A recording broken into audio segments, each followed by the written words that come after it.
this work I call brain-based yoga therapy. Came out of my experience with psychosynthesis, yoga, and neuroplasticity. And I now teach classes which incorporate both of these principles and which are specifically designed for people with chronic pain. Yoga enhances awareness and will through intentional breath and movement. Brain plasticity uses specific scientific tools for repatterning undesirable habits and shrinking brain pain maps. BBYT is a top-down model for change.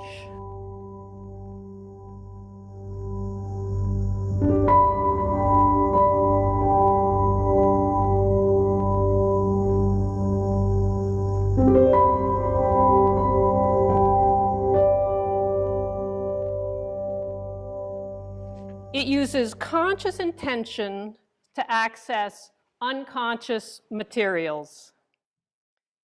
And it cultivates will alignment to shift attention away from pain and towards a more desirable outcome or goal. When I was coming up through school, I was taught that the brain is a fixed organ which develops throughout childhood and adolescence, plateaus during our 20s, and then, well, it starts to deteriorate. And the idea was that it's all downhill from there. As it turns out, it's not so fixed after all.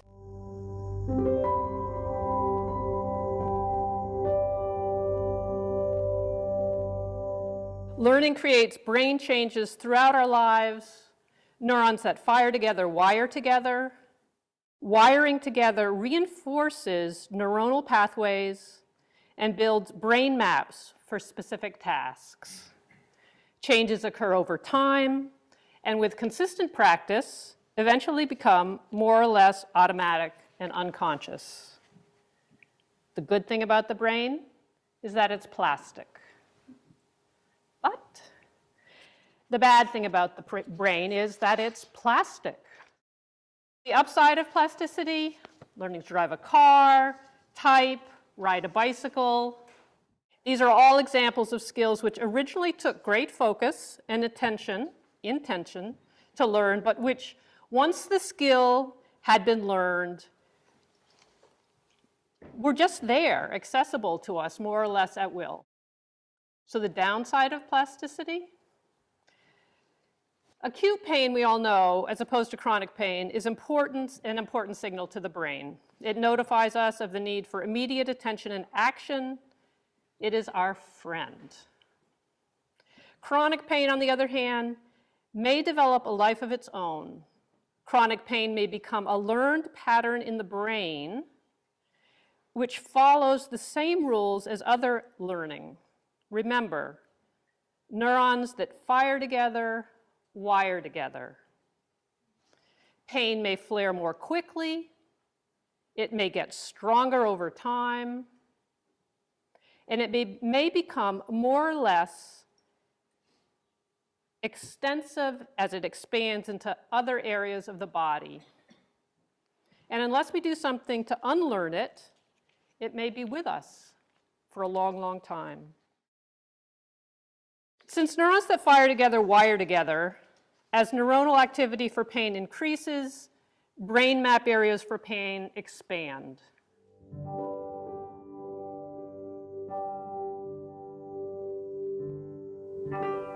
The more one focuses on pain, the faster and stronger and more extensive it becomes. And because of the topographic nature of the brain, chronic pain may then spread into adjacent areas of the body. Shoulder pain may spread to the neck, hip pain down the leg.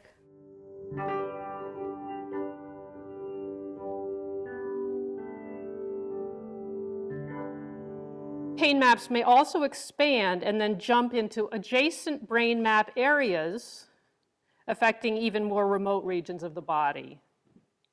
So neck pain may be in the opposite knee. This is what's known as referred pain.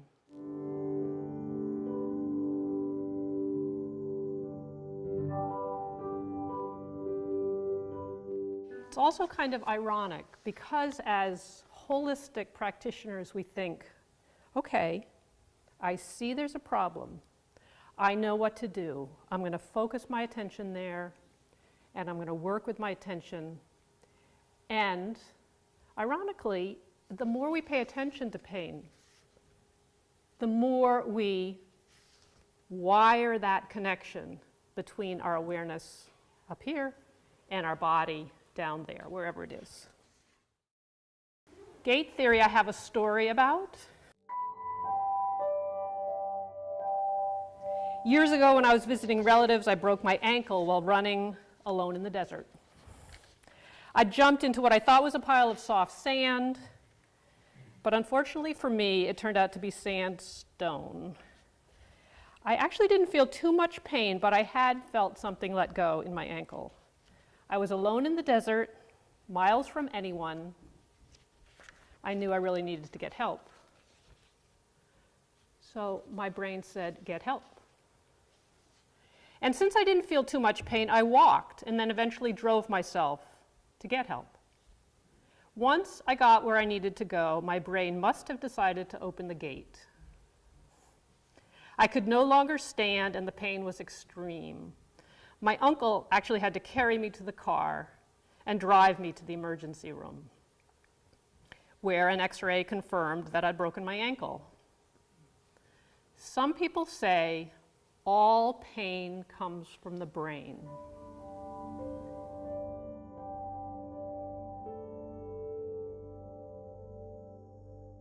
Since neurons that wire apart, we may actually shrink pain memory, reducing the speed, intensity, and extent of chronic pain. Since pain processing pathways to the brain also process thinking, feeling, sensing, creativity, planning, action, emotional balance, intuition, in other words, all the other psychological functions, we begin blocking pain receptors by saturating the pain processing pathways with alternative stimulation. If the information can't get from here to here, we start blocking the pain processing pathways and begin the unwinding process. This takes time and consistency, but that's what we're working with. Focusing on almost anything but pain may prevent pain signals from reaching the brain, and in doing so, unwire brain pain maps and rewire the brain. So to demonstrate, I'd like to do a short exercise. If you're willing, soften your focus or close your eyes and breathe. Begin by paying close attention to your breath. Focus on the inhalation. Focus on the exhalation. Returning to your breath again and again. Grounding yourself, becoming more fully attuned to this present moment with each inhalation, each exhalation.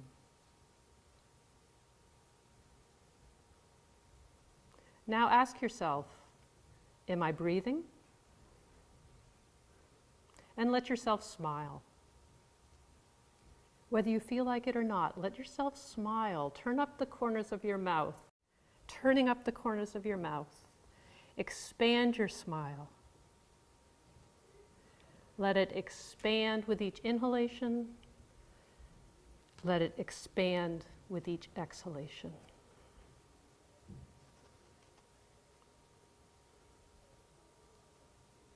Now let yourself remember or imagine, doesn't matter, something positive and highly valuable to you. Maybe it's the first time you held your child in your arms. Maybe it's floating in the ocean with the gentle lapping of the mother. Find your imagery. This is yours. This is yours. So find what's really highly valuable to you and enhance it. Give it color and texture. Add sounds and smells. Really see it. Really enjoy it.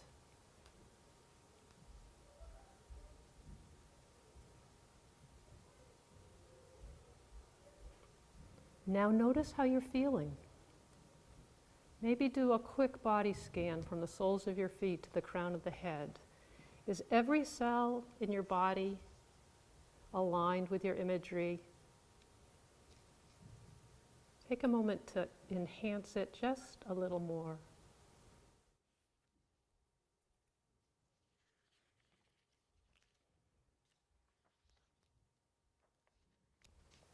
And now slowly and gently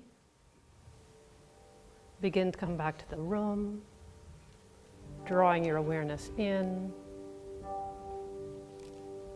And when you're ready, gently open your eyes.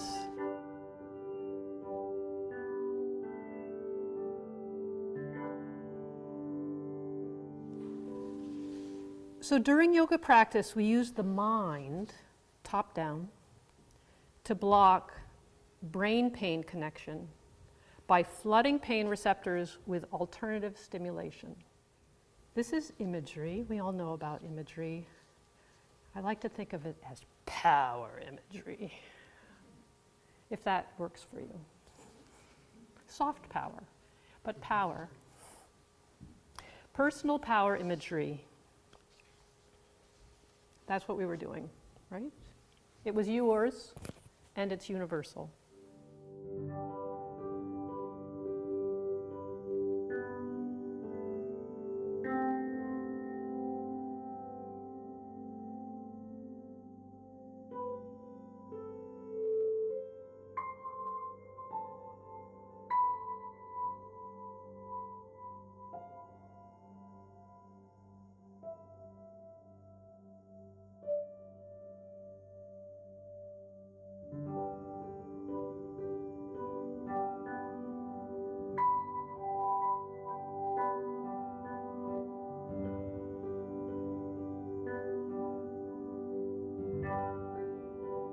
Rather than collapsing into pain, what if we use our conscious intention and will to change channels? To change channels, we consciously shift our attention away from the pain and then allow ourselves to smile. Or smile and consciously shift your attention away. It's the smile that's the choice point. It's incredibly powerful. So smile. And then from the smile, we go directly into the personal power imagery. And in doing so, block the pathways of pain to the brain.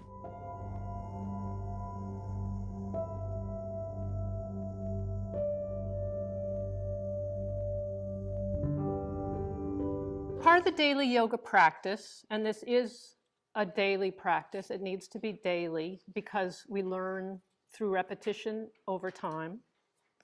We use the body scan exercise to practice noticing and then choosing, noticing and then choosing.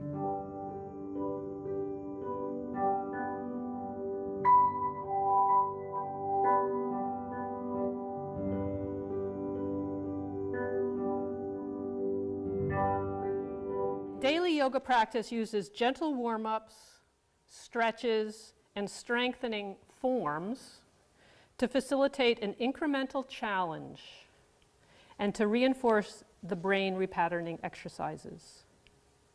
So when I say incremental challenge, I'm talking about how yoga may actually trigger areas of chronic pain to become activated. And then this offers an opportunity to practice.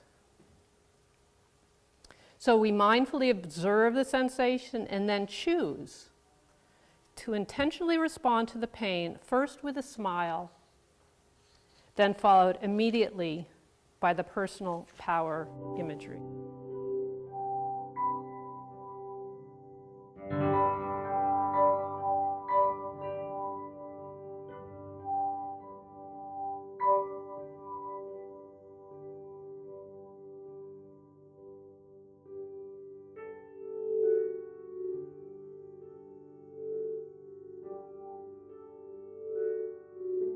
Changing pattern requires consistency and determination. You can't think about this idea and make it happen. You have to do it, you have to do it consistently, and you have to do it consistently over time, because that's the way we learn. Remember when your kids or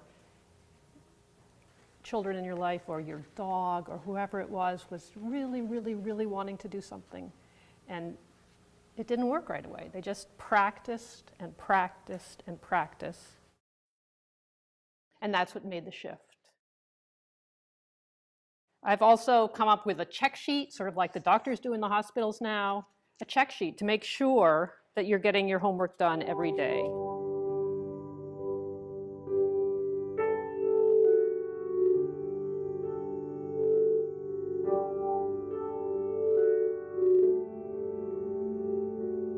In the 12th century, the Tibetan Buddhist monks developed Lojong practice, or mind training. And there's this quote that's in one of the mind training cards that I have on my desk. Don't talk about injured limbs. This really isn't such a new idea. It's an ancient idea, and neuroscience is now proving it works.